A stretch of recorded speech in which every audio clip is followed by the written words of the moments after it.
Me ape mua e te vita unga ka mau whai watupe. Ma i moa he koho o aho e kuonga tu ai hufanga lupe.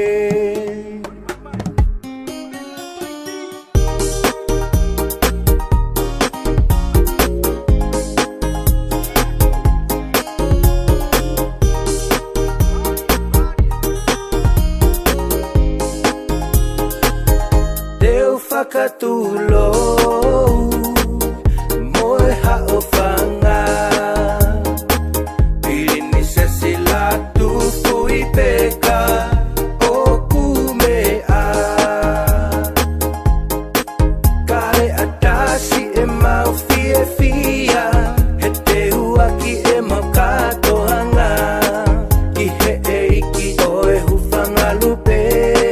koe kolo hau oe o tu ferenite la e ongo mai hengalu e a ahono talaki pea piuaki o mau loto taha ke mau iai ke hoko ia koho matapuaki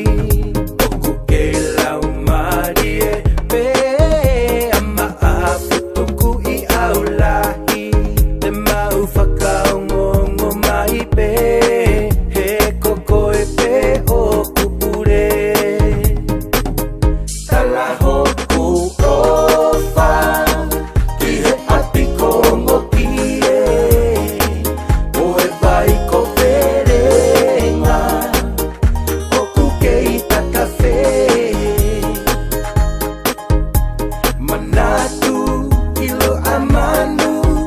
upu anga hotau kolo hau